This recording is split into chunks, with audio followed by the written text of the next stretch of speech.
Hey there, Attack on Titan fans. Welcome to another episode of the Attack on Titan After Show on AFTERBUZZ TV. After nearly 3 years of us being off the air and almost 4 years of this show being off the air, we have finally returned to fight the Titans again. Stay tuned. You're tuning into the destination for TV superfan discussion, AFTERBUZZ TV. And now, let the buzz begin. I don't know about you guys. I think it's been way too long. I was talking about this on TV Talk today, and I realized that I don't know what year it is. I was like, yeah, Attack on Titan. It's been like, I don't know, 2.5 years. And they're like, Emma, that show was on in like 2013. And I was like, I mean, it's 2015, right? No. The dub was out in 2014, yeah, so fair, it has been 2.5 years. Yeah, kind of. I mean, our last after show was in November of 2014. Yeah, that was before my time. It's been quite some time. Speaking of, we have a wonderful panel with us tonight. I can use words in some capacity. To my left is the lovely Emma Fyffe. Hi, that's me. I'm Emma Fyffe. I can be found all over the internet, wherever Emma Fyffes are sold, at my name, Emma Fyffe, EMMAFYFFE. To her left is the lovely Katie Cullen. Hi, all my buddies. You can find me on the social medias at Kiaxet. That is Kiaxet. And sadly, the lovely Alexis Torres is not here with us tonight. She is feeling a little ill. Please tweet at her at atorres890. Yes. Is that it? Please tweet her your well wishes. We want her to get well soon, so that she can join us on this panel and we can hear her thoughts as well. And I'm Megan Salinas. You guys can tweet at me at the Menguin. That's TheMenguin. We are also going to be keeping an eye on the hashtag ABTVTitan. So for those of you watching along with the live chat, we've also got you there. Guys, it's been so long since we've gotten Attack on Titan. The giant robot panel has reunited, but they're not robots. Yeah. No, I mean... Just the giant things panel now. I think you can throw kaiju in there. Sure. Yeah, as a kaiju, genre. Gundams, I feel like all of it is relevant. Giant things fighting each other. Yeah, that is what we specialize in. Yeah, in a semi-supernatural manner. Well, for those of you who watched our panel way back in the day, sadly, Dave and John cannot join us anymore, but I am so happy that we have Emma and Alexis here moving forward to talk about this awesome show with us. So, Emma, I wanted to ask you really quick, for those who might not know, what is your background with Attack on Titan? Okay, so Attack on Titan was one of those series that I watched circa 2000, I guess 13. I watched it not too long after it had aired, and when they initially posted it, I don't know if Crunchyroll was so much even doing the simulcasts at that point, because I feel like it was becoming a new thing. Like when a show had a simulcast, it was like a big deal. So certainly by the time I watched it, it was all on there already. I did not even think it was 2013, but it definitely was, because that was around the time that I started really getting back into anime, and this was one of the first series that I watched. Yeah. So I had heard from a good friend of mine, my friend Kelby, who does Love and Justice, my Sailor Moon podcast with me. Her husband, Sam, was not into anime at all. He did not like anime at all. But the two of them were watching Attack on Titan together, and he was really enjoying it. So I was like, all right, I gotta watch this show.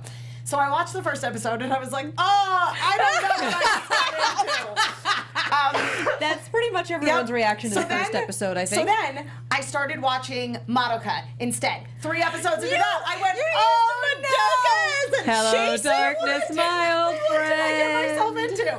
Oh God, it's an anime trend. So I kind of just kept going back and forth between Madoka and Attack on Titan, just like slowly dying. Did you also get like addicted to Prozac at the same time? Jeez. Yeah, but eventually I remember.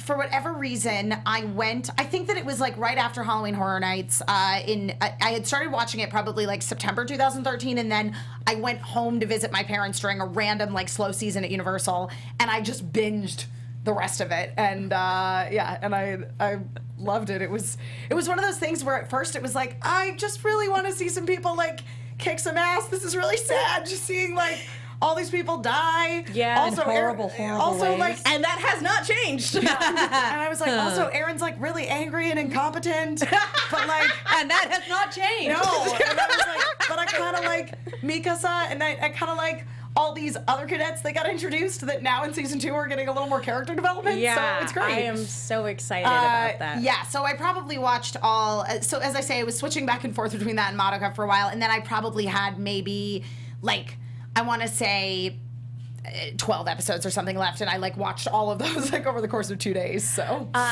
for me, I definitely didn't get in like really into it until they killed Eren, and that was when I was like, oh, I am in it to win it. I agree. That was the like jumping off point for me too, where I was like, okay, I'm ready to watch the rest of this now. And for me, I'd actually seen GIFs on Tumblr and went, okay, I know what my not my violence. cup of tea. I know what my violence threshold is. I just watched someone get bitten in half. This is not going to be a thing I ever do.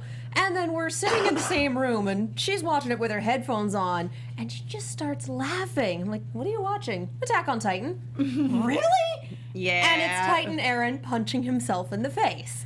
And that became, why are you hitting yourself? And that became me sitting down to watch this. And I sat down for those few episodes, and then I missed a bunch. And then the last like 4 or 5 were simulcast. And I remember sitting down each week to watch them with you and closing the blinds so that the neighbors wouldn't, because the apartment had a full window that like a full wall window that looked out into the courtyard, and so anyone walking by could see in when we had the blinds open. So I remember turning on the lights and closing the blinds to watch Attack on Titan, because there's only so many things the neighbors need to know about you, and that was not one of them. You don't want to show all of our neighbors the epic gore fest that is the show. They had children. I was There were little bitties running around in the courtyard. It was like, let's not traumatize the neighbor kids. I was definitely taken aback by how violent Egregiously the show violent, was. yeah. It's definitely one of those shows where you kind of, if you have that certain threshold, like a lot of people can't do it, but I feel like a lot of people sit through it because it's such an interesting, compelling story. Well, it is, and I mean, you know, I compare it in some ways, though I think it's superior. I feel like our audience is probably going to agree with me, but there are many TV fans that probably don't.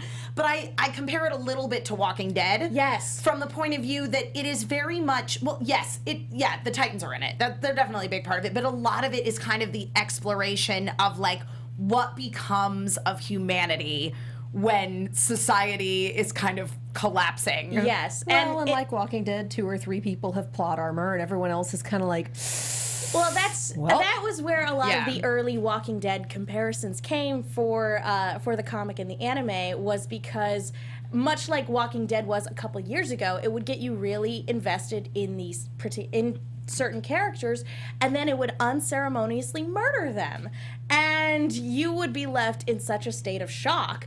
And we can argue about whether or not shock value is actually a good narrative device, because I feel like a lot of media just uses shock value of like, oh, this person's dead now, you're hooked. And I feel like actually Attack on Titan does that quite a bit, but in a way that doesn't feel cheap. Yeah, I agree. Yeah. I mean, obviously, like, season 1, I remember being, like, devastated when Petra got killed. Oh my God, my heart. But I agree that they don't go off. They don't go around just killing people all the time. It's more like Game of Thrones deaths. Yeah. Where it's like they kill main characters with a lot of regularity, but it doesn't feel like they just do it for shock factor. And also, like Game of Thrones, every now and then a dead person's not actually dead. Hey!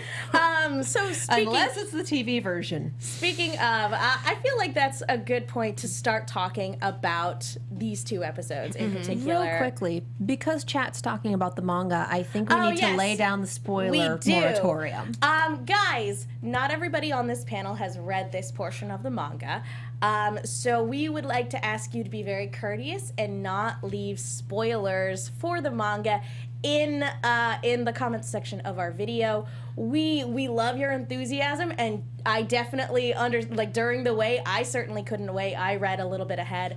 But here's the thing, is that for the purposes of this after show, we would really appreciate it if you guys would hold off, because a lot of people didn't read the manga. A lot of people wanted to wait to watch the show as it came out, so they would be just as surprised for season 2 as they were for season 1. Well, and we've only read to a certain point. We're not caught up either. So the chat, the hashtag, the comments, all of it, please keep it spoiler free for the manga. Yeah, please keep the discussion to these 2 episodes in particular, Beast, Titan, and I'm Home.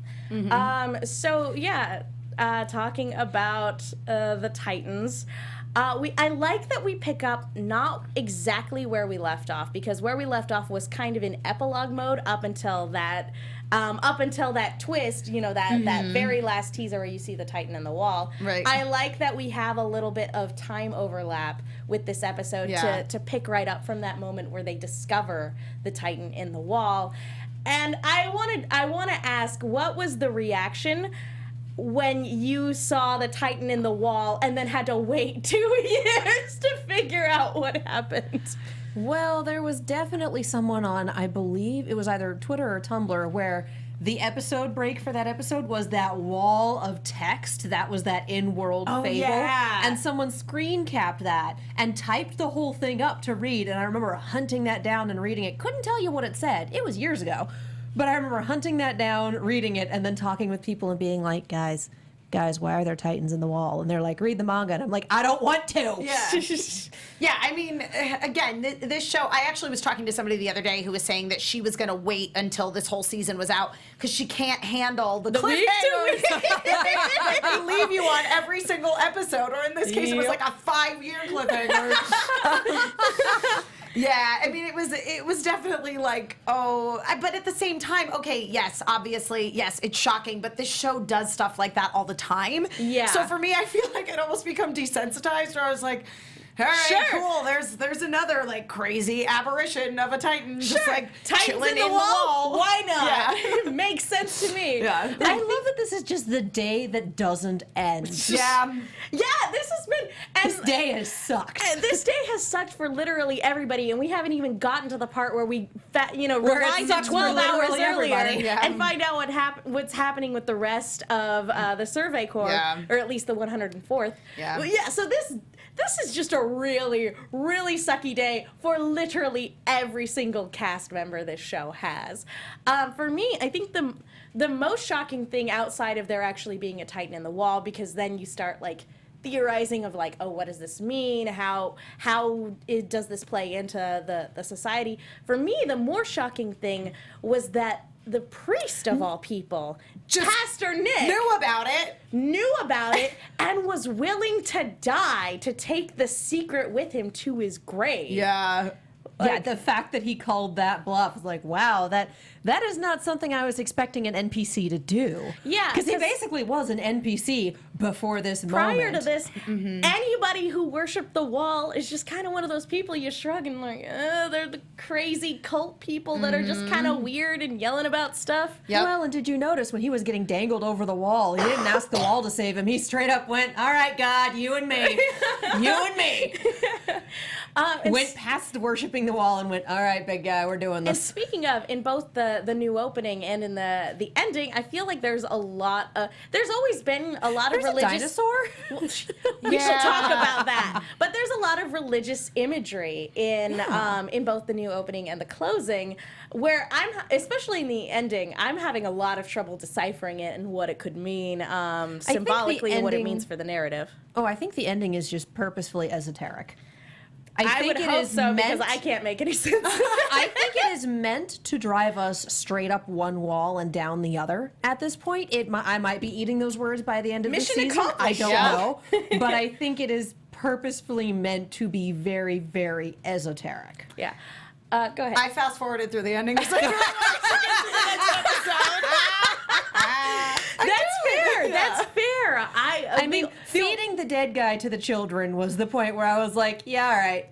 You're just purposefully messing with us at this point. The only reason I watched through it, to be honest, was to see the preview at the end. Right. Yep. But speaking of, we should probably talk a little bit about the new opening. Yeah. And about the new song, which, again, by Linked Horizon, which I think is wonderful. And forgive me if I butcher the pronunciation on this. Shinzo wo sashageo? Yeah, I totally butchered that. Dedicate all your hearts, vaguely is what it means in English.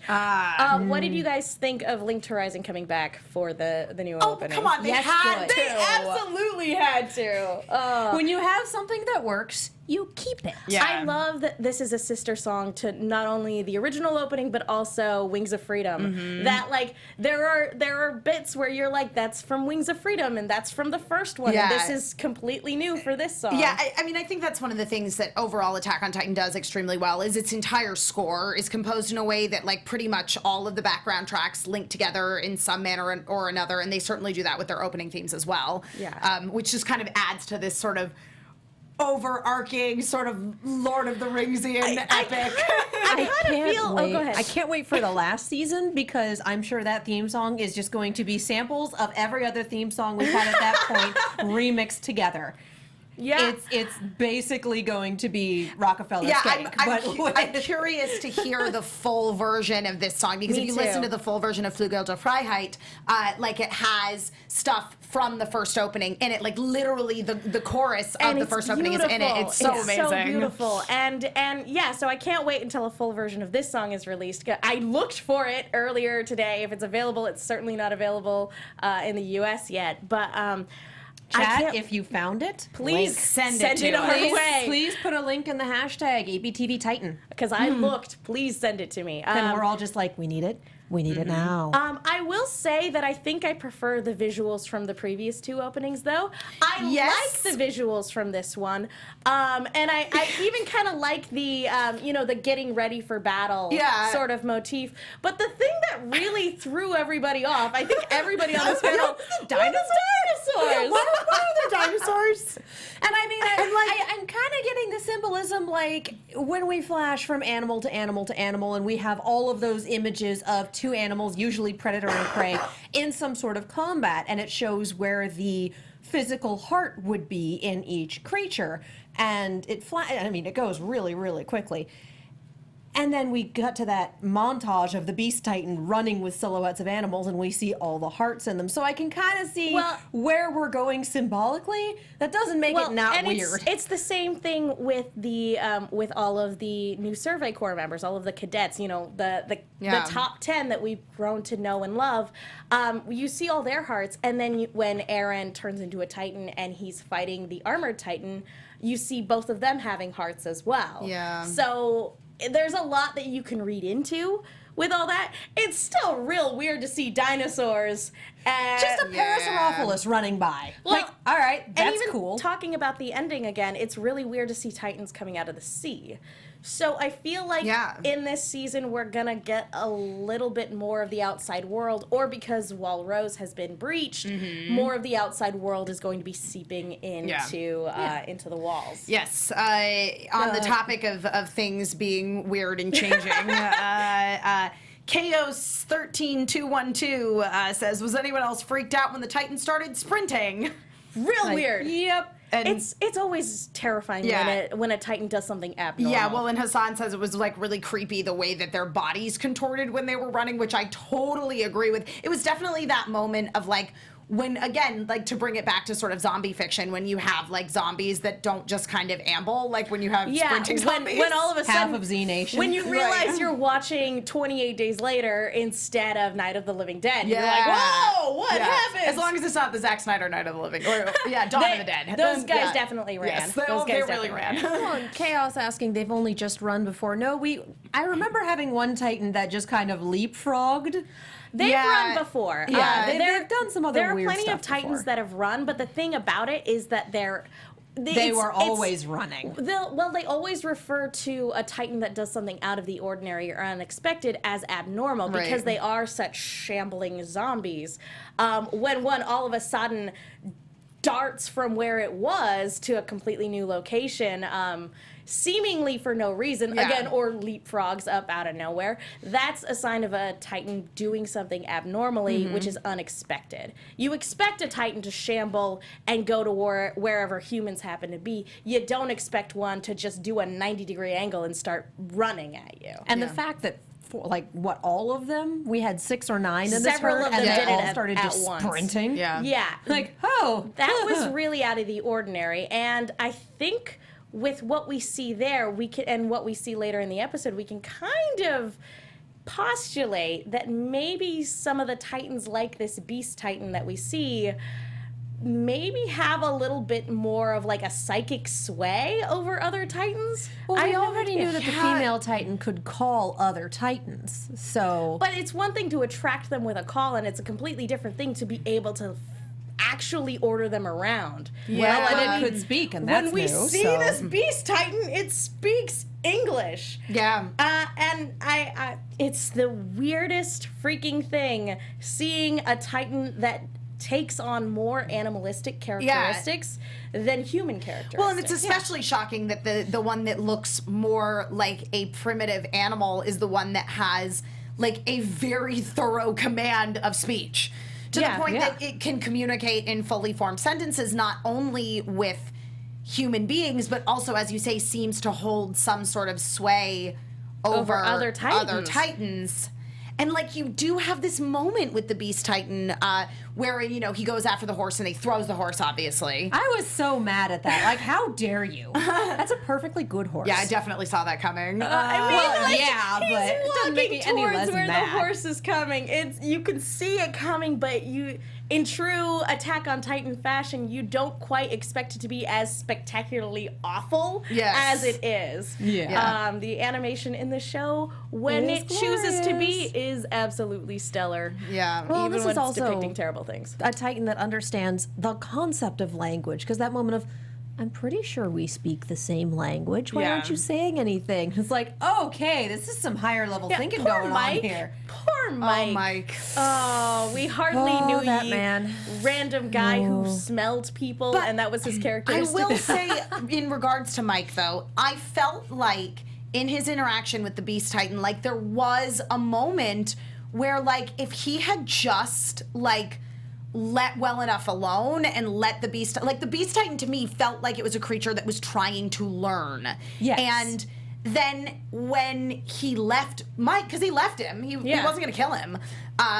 And then when Mike fought back, I felt like that was the moment that he screwed up. Like, I was so mad that he fought back. I was like, bro, this is not going to go well for you. Just stop.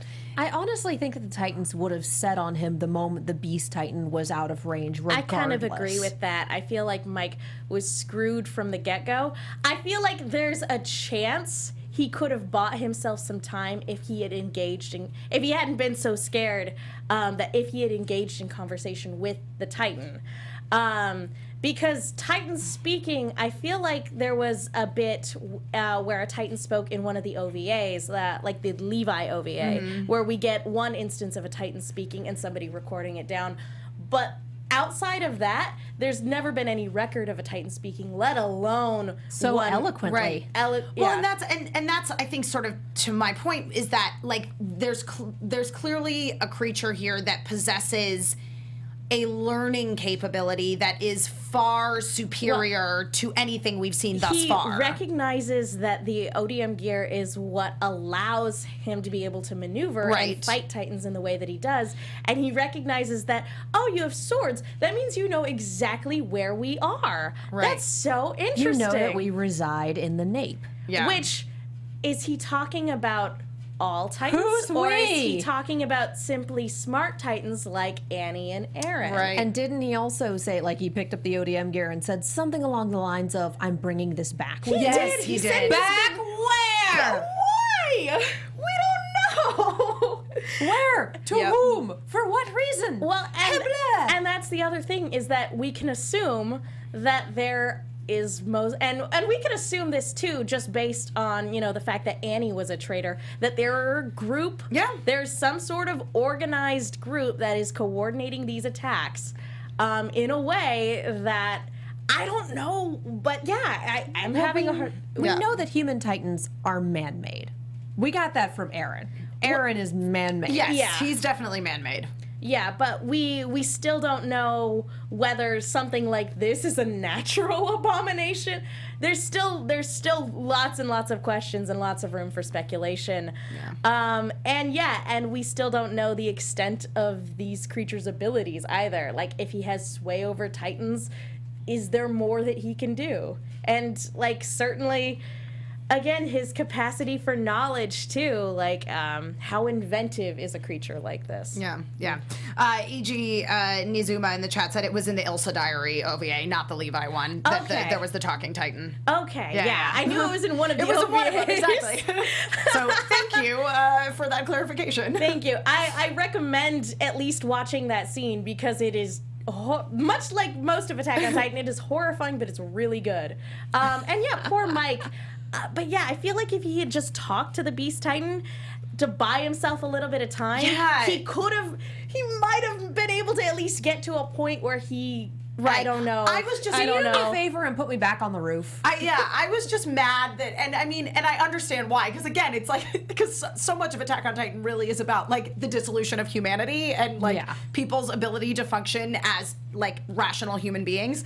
So like, rational human being could have potentially at least survived a little longer. Like, rational human being probably wouldn't have like gone crazy and attacked, but he just had it in his head of like, no, as soon as we stop fighting, like that's when we cease to be important. It's like, no, bro, come on. Well, and he's also been half eaten by a Titan at this point. Like, his legs are mangled, he's not going anywhere, and at that point, that's pain and that's a ton of adrenaline. Yeah. So that scrambles your higher thought processes. And to his credit, when he said that earlier, like only when we stop fighting, do we lose?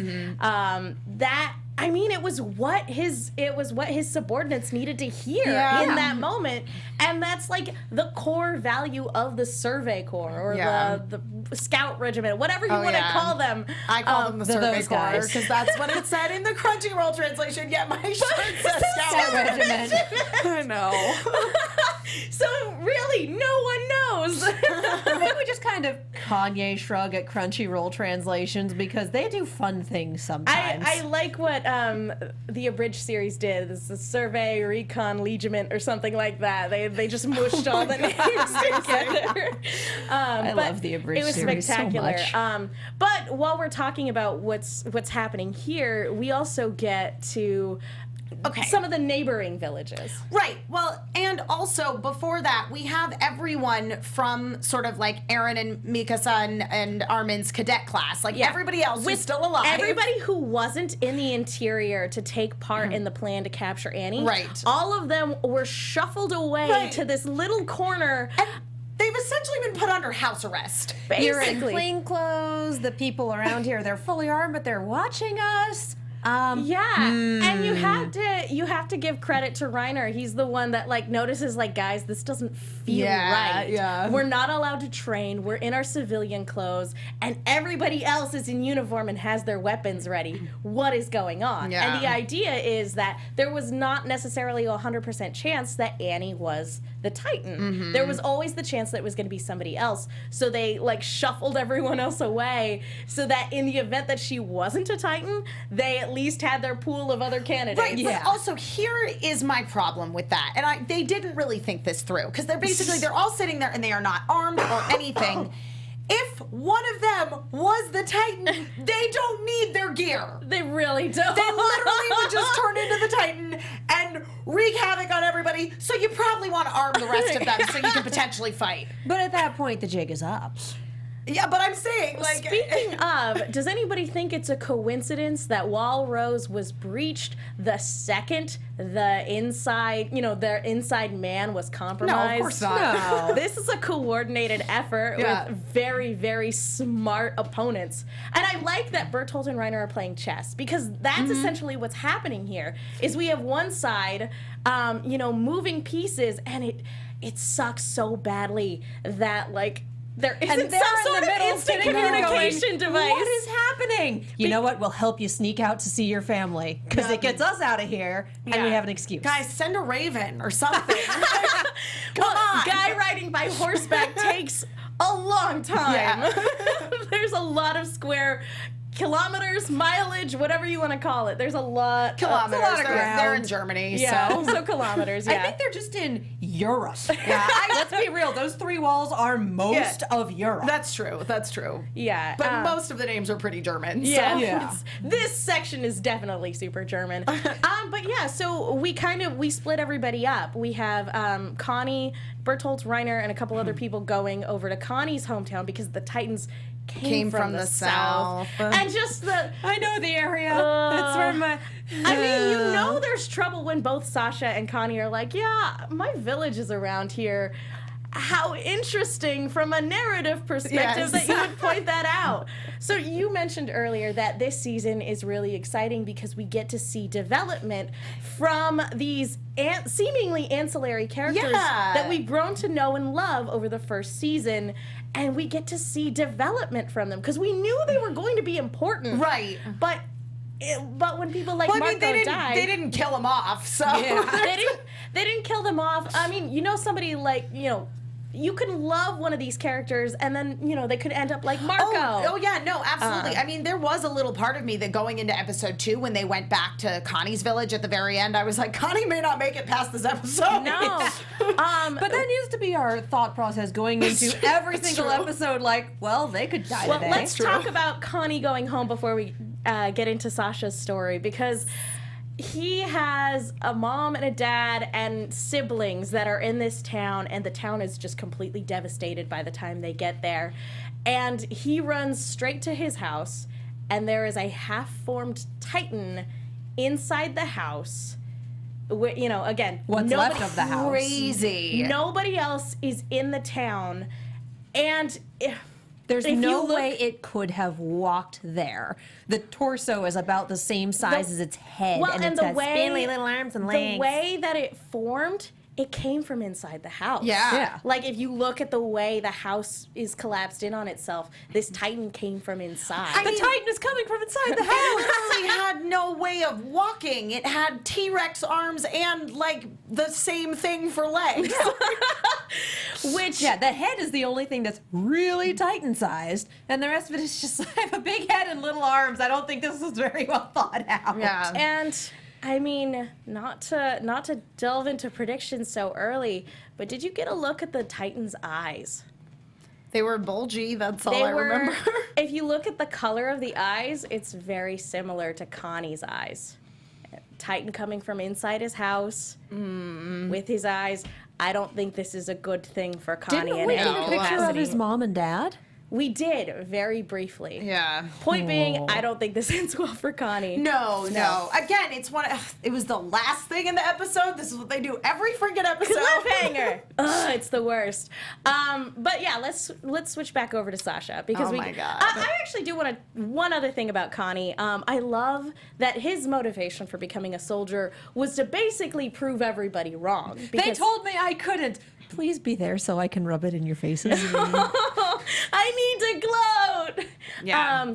But talking about his motivations, we still don't. I like that you can infer a couple different things from Sasha's story about why she chose to become a soldier. Because she and her father were kind of, I don't want to say country bumpkins, but oh my gosh, the Crunchyroll subtitles were absolutely awful to them. Oh man. Well, and I think the original dub was, is that a Kansai accent? Kind of seen as like the South Yeah. of Japan. Yeah, it's or the like, Japanese or equivalent like an of Osaka dialect. Like Yeah. it's more it's old country. But if you guys watched on Crunchyroll, I don't know how the Hulu subtitles handled it, but the Crunchyroll subtitles were like, "Dag nubbit." It was like, oh man, oh these. But you know what? It got the point across. Yeah, it did. But it was also just like, oh God. But you see why she's so obsessed with food. And something I never really got from her in the first season was how kind of antisocial she was because she was a comedic relief character. Yeah, actually, Mandalore in the chat says, I appreciate the fact that we get a good deal of development for Sasha and Connie in the second episode because up to this point, they have pretty much been vacant comic relief. They've been comic relief who have for whatever reason, decided to stick it out in the Survey Corps. Well, and for the first season, we have all this plot that we have to impart, and we have our main characters who are going to be really important And for the main mystery, this first arc that draws you in. So it makes sense that now that we've stepped back from who is the female Titan, what's going on, now that we've stepped back and looked at the other half of the equation, which is there's Titans inside the wall, oh God, split the party and warn people. It makes sense that this is when we're able to go back and focus on people now that we're starting to get individual episodes for them. Yeah. So like I'm down. It was a long time coming, but I'm down. Yeah. I'm so excited. Hassan says, why are there Southerners in old Europe? I don't know. Like The point was country people. Country people. I mean, they were going for deep Ozarks flyover state. Right. I mean, it really, if we're really more accurate to Europe, it should have been more like England and then like more common folk with a Cockney accent. Or like Scottish I don't know. people. I don't know what the English equivalent of that of like country would sort of be. Yeah. Yeah, like Birmingham, like, you know what I mean? Cockney, extremely what they consider low But I mean, class. I don't know what years these are supposed to be taking place. It's If it's unclear. our Does it world, matter? It really doesn't. Yeah, it does matter because in the novel Dracula, which took place in the 1800s, there was a Texan. A Texan made his way out there, and he was the best character in that damn book. Yep. Not important. Go ahead. Do you just want a Texan and Attack on Titan? We have Attack on Texan for a little bit. Attack on Titan. Eiji Nizuma in the chat says Sasha's father is Foghorn Leghorn. Well, I say. Sasha, you are the best thing I could have asked for. But I love what he had to say though, basically, because Sasha's like having none of it after you know the incident at Rose. She's like, why are all these people encroaching on our land? Like it's their fault. They should have taken care. Like because they were ostracized for living out in the woods in the first place, and she resented people for a long time. Well, and it was because of interesting. that. It was interesting too because when you first saw her at the beginning of episode 1 or 26 overall, like she basically. So they were all kind of talking about, she and Connie were talking about like leaving their hometowns, and Sasha was like, my family told me not to come back until I'm normal. That was literally what the translation was. Yep. And we have to wonder, so was her, and especially this wonderful flashback with her and Ymir and yes. Krista? Krista, yeah. It's been several years. I know. Been so I was long. like, I'm not going to remember any of these characters' names, but I surprisingly did. I'm actually very surprised at how many I remember. But yeah, I loved the flashback where, like, to overcompensate from her roots, she takes on an overly polite pattern of speech. And Ymir calls her out on that. She's like, look, just speak like you would speak. Just be yourself. And I love that there's merit in both what she and Krista have to say. I totally agree with you. Because Ymir's just like, just be yourself. Who cares? Like, quit being a phony. And Krista's like, hey, she is allowed to make her own decisions, and I happen to like her. Sasha can be whoever she wants to be. Yeah. And there's merit in both arguments. Yeah. Like, she should, like, it's a combination of she doesn't have to be ashamed of where she came from, but if she wants to create a new identity for herself, she can. Yeah. That's I mean, there's a 100% difference. her prerogative. There's a difference between be yourself and be yourself, damn it. And that's kind of Be where we yourself were in because this one. I say so. Exactly. Be the version of you that I want to see. Right. But like at the same time, that is like a cherished memory for her. Like in a way, it bonded her with both of them in a very unique way. Well, because she like thinks of it as she's like arriving in her village. Like it's such a weird, and she even has a weird moment of being like, why do I keep thinking of this? Why do I think of this right now? Like, So- I'm about to possibly die. Why is this the thing that's running through my she mind? barely makes it into her village, by the way. She makes it to, first of all, it's a different village than she left. Yeah. Well, this is new. Yeah. And she arrives and walks in, and literally, like, the first house in town, there is a Titan just nomming on a person. A tiny Titan. A very little Titan. With a weird mustache. I'm gonna be real with you. I thought for a second that was just straight up the husband. No, for a second I thought that too. Right? It was just this moment of, Because Okay, so we just walked into like the hills have eyes or something. He's like an 8-foot tall Titan. Yeah, That's which like is so real small tiny. for a Titan. So I thought, I was like, oh God, it's like the It's cannibalism, man. It's cannibalism. It's cannibal holocaust, and this poor girl is just stuck It's in the middle of it. Terminus, man.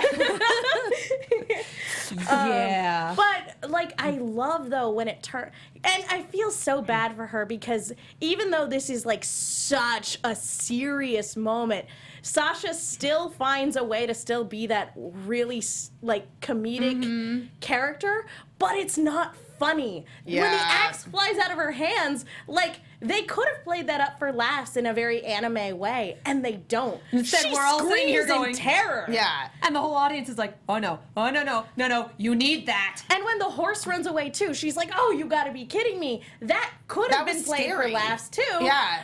But that is a genuine moment of why? Why did you do that? Yeah. See, and you can play someone's terrible situational luck as really funny, which is what it's mostly been. Right. But it's also established her terrible situational luck. So now it's unfolding in this dramatic fashion where there's no one else there. Yeah. She has to be the responsible adult and help this small child because, as the child said, everyone knew mom's legs were bad and no one came to My help. God, that was awful. And that for me, like, oh, well, the kid showed up and said there was someone else in the village, so we came back. And I'm Yeah. like, oh, you mean the child that everyone else abandoned? To be fair- Did anyone think to ask where her mother was? To be fair, these guys didn't come from the village. They had been going around trying to That's- give horses to That's people. very true. Yeah, exactly. Sasha's dad was on his like horse distribution mission. I want to talk about Dad a little bit. Yeah. Foghorn Because Leghorn? aside from, yeah, I want to talk about Foghorn Leghorn a little bit because Foghorn Leghorn is surprisingly forward-thinking for a dad who's essentially raising his kid in the woods. Like, you expect someone like that to be extremely set in their ways and extremely, this is how we do it, this is how we've always But done it. Sasha's the one that's more like, we need to stay here and live the way our ancestors lived. And he's Right. like, Because she was that's young. not necessary. Because she's young and was raised that way. And he's the one that very much has the it takes a village mindset of, look, it's not their fault that this happened to them. We need to Yes. help them. You need to be there for people when they need you. And that way, when you need people, they will be there for you. Yeah. And we saw that come through with this little girl. Yeah. Who was able to bring back help for her. Yeah, I totally agree. I thought that Sasha's dad was portrayed in a very, again, like very sort of Enlightened, progressive and, yeah. and Yeah. sympathetic way. It's like he's like a genuinely good person, which you would not Hard to find. necessarily expect of somebody that's like hiding out in the woods. You Yeah. wouldn't think that of the country dad stereotype, and yet here we are. Yeah. Straight up saying, I Well- would rather give up my traditions than give up my family. Especially with the dads that we've seen so far in this series. Like dad who made Annie join this cause, you know, presumably, and you know, father of the year for Mr. Don't even Yeager. start about freaking Second to Aaron's only dad. Gendo Ikari, let's be real. Oh my god. Like, got the runner-up second prize. worst anime dad, and that's only because Gendo Ikari exists. I don't know, man. Aaron, get in the Titan. Professor Tomoe's pretty bad too. Oh, Pretty bad. Oh, we've got a close race for these three. Hohenheim. You're standing I'm my going to dad. throw in Hohenheim for the fourth. Oh God. So yeah, given the litany of shitty anime dads, it's kind of amazing that we have an anime dad in this series of all places Right. going, no, this is wonderful. Like, you're a really good dad. Yeah. You have bucked like every stereotype that we thought you would And- have. Well done. And that's why I wonder. I'm like, did she join the academy specifically because her parents made her? Like she kind of said it, again in a very comedic fashion earlier, or did she join to try to live up to that ideal? You know, because it was one of Yeah. those things where, you know, he kept insisting, hey, are you really afraid of people that much? Was this like something she felt she had to do to overcome her fear of connecting with other people? I don't know, because I mean, it was literally through connecting with another person in this episode that like she managed to come out on top, because it was one of those things where, you know, she came into the village and immediately found that woman being eaten by the Titan, and so she tried to kill the Titan. It did not work. You know what would have helped? Her gear! Yeah. Just Just throwing that out there. Great plan, Irvin. Survey Hassan Corps. in chat says, man, this show needs social services. And Ant, God bless, says, don't forget Show Tucker. Oh, for terrible anime Ooh, dads. talk about a beast titan. Jeez. But anyway, and so then, like Sasha's Homunculi entire titans. thing becomes focused on the girl. Like she doesn't show up and is like, oh, I need to see if I can find my dad. She's like, nope, we gotta get this girl out of here. We gotta go. The just that like Time to leave. I mean, and the crowning moment of badass in this episode was where she threw away the bow and then just stabbed the stabbed him. Titan in the eye and then used that same maneuver to get away. Yeah, I love that I Sasha literally fights can't. with a bow and arrow. Oh, yeah. Like, I literally can't afford to miss. All right, let's do Can't this. afford to miss. Got to do it. And not to mention that the music in this show, it's been several years since I've listened to the soundtrack proper outside of the opening themes and like Reluctant Heroes and things like that. But man, did it hit me when I started hearing the music within her flashback going into her fight with that Titan. Like I was like, it's just as effective as it was 4 years ago. Yeah. It's super effective. Yeah. Yep, it was super effective. The only other thing I want to touch on before we go into news and gossip and predictions is I do want to touch on Mikasa and Eren and Armin a little bit. Oh, okay, yeah. Just very briefly. Because they weren't really doing they too much. weren't really in these episodes. They've but- already had a terrible day. Let's give them a breather. Yeah. We're I going to throw them feel in the like they car got with a a breather. priest and their boss and just kind of look at everyone Awkward. really I love awkward. that Hachi too was like, yep, this is my best friend, Priest Nick. And everyone's just After like, threatening to murder him, she's like, I was just joking. We're like fine, that's buds. Maybe I love he her. knows something that is a bigger and worse truth than the fate of humanity. Oh, And, like, like- holy cow, dude. For one, that's a weird thing for anybody to fathom. Two, that's a like for any member of the Survey Corps who are taught that humanity, like they are humanity's last stand, and that humanity, Right, taking back the and world for meanwhile, humanity. your walls are just made out of titans. Like, And potentially Titan skin. We got that observation from Armin. yeah. Yeah, and I love that he made the observation that the gate that was breached is different from the wall, and so it's like, why would they attack walls where there are titans? Like, why would that be a thing? And also, why are there titans In the Why? But the breach was the gate, and the gate was man-made. Exactly. There's Yeah. there's a distinct difference. And I love whenever you get a wide shot of the wall and you see just how thick it is and just how many different like columns there are. How many Titans there are? You Let's start to be do real. the math and you're like, oh dear. Yeah, because you do have to wonder, like, how did they build these walls? They're awfully tall. Yeah. I'm still betting that this is a Scrap Princess style social experiment. That's entirely possible. It could be an experiment gone wrong. That's for sure. Yeah. But as far as Eren and Mikasa go, we get this lovely little moment of her holding on to the scarf, and I love that he was like, "I'll get you a new one." She's like, "No, I'm cool with this one. I like thanks." this one. It's fine the way it is." Sentimental value. Yeah. I want to know, Emma, where do you land on the? Do you ship them or I not? do not at all. No, they Bam. are brother and sister. I hate this trope that is very common in Japanese storytelling, so I don't know why I like anime so much. But a lot of the time in anime and in JRPGs, they end up with these romances between characters that were raised as brother and sister but aren't actually brother and sister. No, thank you. I do not ship Eren and Mikasa. I ship Eren with many other people, none of whom are women. There, I said it. I want the short list, like right now. Like mostly Armin and Levi. Come on, Armin is in love with Eren, guys. Power He is. dynamics, the ship. Dear Yep. God. Yep. There's a Foreplay lot is we just could. cleaning things. Oh my god. Cleaning everything. We could talk a lot about like because there were a lot of theories that actually Annie had a big crush on Armin, and that's one of the reasons why she kind of fell for his little Yeah. ruse. So yeah, I'm down. We'll talk about ships later on this season for sure. I'm sure we we could will. have had it all. They had the same haircuts, you know. In the meantime, really quick, we have some news and gossip to discuss, as well as some very quick rapid fire predictions.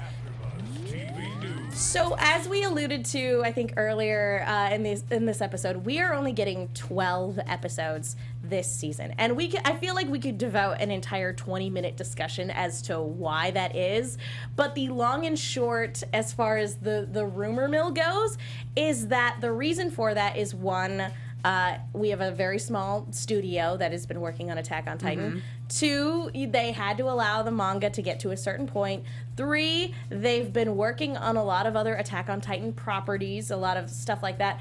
But the reason that seems to be the point of discussion mostly for a lot of people, especially after a 4-year wait of going like, why are we only now getting 12 episodes? Mm-hmm. The point of discussion has been anime schools closing in Japan, and the generally speaking, the workforce diminishing because it's not really great conditions. They don't pay animators very well. Yeah. And I wanted to get your guys' take. Do you guys think that there's any merit to that, or do you guys think that like maybe it was just a creative decision as far as a small independent studio Well, I goes? mean, it is a small independent studio, and I also think it was one of those things that, you know, when they animated the first season of Attack on Titan, I don't think they knew how popular it was going to be. Yeah. I mean, especially in the West, if you will. Because again, it's a very gruesome subject matter. It is sort of gratuitously violent, and I don't think that anybody Expected thought it to be it as was big going as to it take was. off to the point that it has. And obviously, like, they animated. They did another series, Cavalry of the Iron Fortress, which if you haven't seen, I highly recommend. It's really, really good. I think it's still on Amazon Prime. It's sort of like zombies on a train, but it's more complicated than that. But that's sort of the general. That sounds that's what awesome. it is. It's really good. They didn't also do a Seraph of the End, did they? I do not. Is that the one I was thinking of? Maybe. That might be the same creator as Anyway, Attack on Titan. so I think that, a lot of it was that they did really want to do this series justice. And I think that rather than, trying to animate another 25 episodes, which is obviously like a lot of work, that, they want to keep it in-house and they want to really give it the treatment that it deserves. And if all they have are the resources for 12 episodes, that's what we're going to get. Yeah. Well, and it's also, with it being a very plot-heavy manga, not going to the point of outstripping the manga, because we've seen, I can come up with some real good examples of going past where the manga is tends to murder the anime very badly. And when you have a plot-heavy manga like this one, it's something that you don't want to work too far ahead, you don't want to spoil, you don't want to do Naruto and have 8,000 episodes of filler in between plot arcs. And yeah, the anime industry in Japan has been a rough one for a long time. Like, it's straight up masochism to be in it because it's not profitable, the working conditions are not good, and they don't make a heck of a lot of money because anime piracy is a huge thing. It's a huge problem. And I mean, and even like Toei will like outsource their animation a lot of the time now, which is why you see the animation quality declining in things like Dragon Ball Super and in Sailor Moon Crystal, because it's like they're just not just not putting, there. Yeah. To the point where you can literally tell, here's the in-house team and here's the outsourced team, and it varies by episode. Well, and there have also, even outside of the animation industry, there have been studies about Japan as a whole. It is the fastest aging population because people aren't having as many families, as they were back in the day. So and that ties into a lot of things in various industries in Japan. So we want to get your guys' take on that as well. Let us know what you think. Let's go into some real quick rapid fire predictions. AfterBuzz TV predictions. We're all gonna die. Probably, yeah. I don't trust the priest. Don't trust nobody with nothing. Yeah, that's it. That's the series. What did we get from the preview of the second we episode? got, more in Connie's village, and we got a shot of a lot of the members of the Survey Corps under attack at night. Which is weird because aren't Titans solar powered? Weren't they doing experiments on that? Some of them are. Some of them are definitely, and definitely the ones that are inside the wall are definitely affected by sunlight. But according to Hanji's experiment, not all of them. Not all of them. Not Okay. all of them. Some of them still very much, remain very active after the sun goes down. So yeah, I thought fighting Titans in general was scary. Fighting Titans in the dark, terrifying. Attack on Titan. I know After I was dark. gonna say this is like the opposite of Legend of Zelda, where like if you're wandering around the maps of Hyrule during the daytime, like you're kind of okay, but nighttime it's like like skeletons Those everywhere. re-deads and- everywhere. Yeah. Oh, God, yeah. It's terrifying. So really quick, I want to go ahead and let you guys know that if you haven't already done so, please go to iTunes to rate and subscribe, leave a comment. We love hearing from you, and it is the best way to let our producers know that you guys like the show that we're putting on, that you guys like when we cover anime shows, which BTW, Attack on Titan, was the first anime show we ever covered here on AfterBuzz. And if you guys do, you might even get a shout out on the show. We actually got 2 over the course of the Our several years. Over the course of the hiatus. It was a long hiatus. One more, please, by the Big J Oneer, who gave us 5 stars, and Random by the Cute Kanochi, who also gave 5 stars. Thank you guys so much. So remember, leave a comment. Ray, we love hearing from you guys. And yeah, you'll get a shout out on the show. I think that just about does it for this week, For guys. sure. Any other final thoughts? For the people who think that I was talking about FMA when I said that anime ruined the manga, no, guys, no. The first FMA anime was good. Chrono Crusade. I was gonna say. You want to hit my trauma button? Chrono Crusade honey. anime. Oh, dear. Yeah. So bad. And I would like to say that even though people in the chat are correcting me saying that Aaron and Mikasa only lived together for a year before they joined the military, doesn't matter. Still don't Still ship raised them. the siblings. Does Still weird. not- It's still weird. Does not matter. Well, guys, thank you guys so much for tuning in. Katie, where can people go if they want to find you? You can find me all over the social medias and on YouTube at Kiaxet. That is Kiaxet. Samurai Jack is Sundays at 8 p.m. Obviously, we're here on Mondays at 8 p.m. Iron Fist is Tuesdays at 6. Arrow is coming back next week, I believe, I on think Wednesday. so. It's just taking the world's longest hiatus because it feels like it. And I'm a regular on Geek and Sundry's Gather Your Party on Friday nights. So do the thing, win the stuff. I'm Emma Fyffe. I can be found all over the internet at my name, Emma Fyffe, EMMAFYFFE. Big news today out of Collider TV Talk. We are trying an experiment the week of May 1st through 5th, so that is that Monday through Friday. We are going to be doing live episodes of TV Talk every day at 8 o'clock a.m. Pacific time / 11 o'clock a.m. Eastern Standard Time, or Eastern Standard Time. So please, guys, if you like watching me do stuff, if you like what I do, please tune into that. We're going to be covering everything. All the DC superhero shows will be back. Fargo, Better Call Saul, all kinds of stuff. And usually I am there to be the voice for the sort of animation side of things. But if it goes well and we get really good numbers, basically with the live views as well as the after the fact YouTube views, then it will continue to be daily for the foreseeable future, which would be really good for me. So please check that out. Also, 9 o'clock p.m. every Friday night at twitch.tv/hyperrpg. That is HyperRPG's Twitch channel. Be sure to check out Pencils and Parsecs. It is a Star Wars RPG that I partake in, and it is really fun. That sounds awesome. Well, guys, don't forget to follow Alexis at atorres890. And I'm Megan. You guys can follow me on Twitter and Instagram at the Menguin. That's TheMenguin. I am also on a bunch of shows here at AfterBuzz, and I write articles for the Movie Chick. That's Chick with 2 Ks. Be sure to check those out. Thank you guys so much for tuning in. We will see you all next week. From executive producers Maria Menounos, Kevin Undergaro, Phil Svitek, and the entire AfterBuzz TV staff, we would like to thank you for listening to the AfterBuzz TV network. To watch or listen to other after shows and post comments or questions, be sure to visit AfterBuzzTV.com. I'm Sir Richard Wentworth, and this has been a presentation of AfterBuzz TV. Buzz you later. The views expressed herein are those of the hosts only and do not necessarily reflect the views of AfterBuzz TV or its owners or principals.